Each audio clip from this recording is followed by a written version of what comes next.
Welcome back to Dirt Driven Adventures. So this is the race recap from Wellborn Farms. So right off the start, I felt good.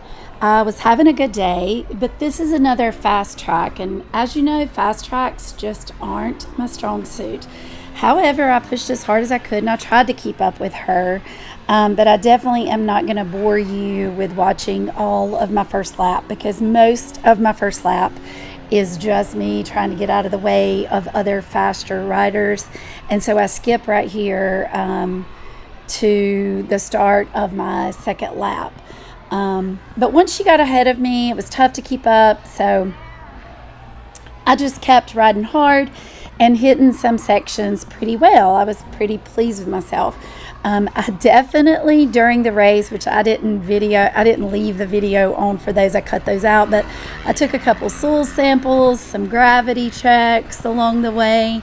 I don't really know why. It would just be all of a sudden I would just hit the ground and wash out or wipe out. And it wasn't that it was slick.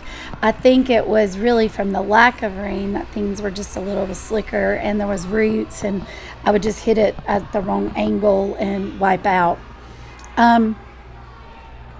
So about halfway through my second lap, I started noticing that my bike was making this really loud, weird rattling noise.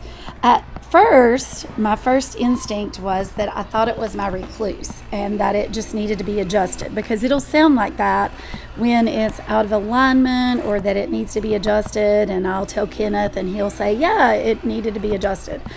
But then the noise kept getting louder and louder and a little bit more weird, and the bike just didn't really feel like it was running right. And so I kind of backed off a little bit and rode a little bit more cautiously. I mean, for me, more cautiously is like almost at a snail's pace, but I did try to keep my pace, but just like to be understanding that there was something not right with my bike.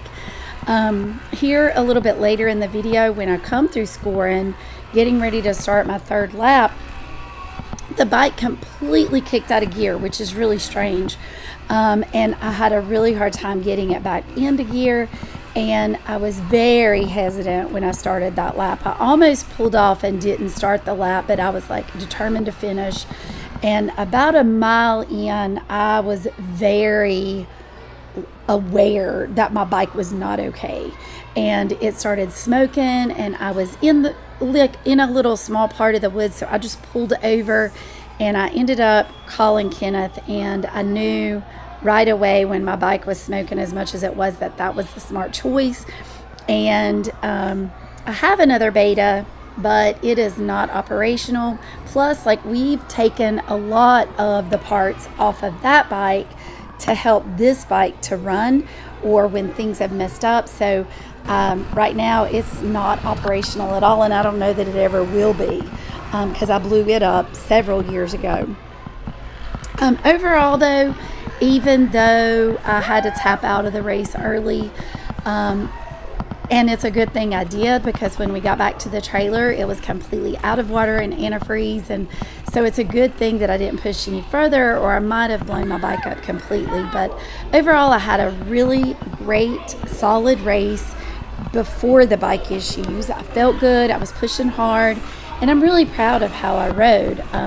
So in all, that's my Wellborn Farms race recap. Not the finish I wanted, but I'll still take the positives and be ready for the next one.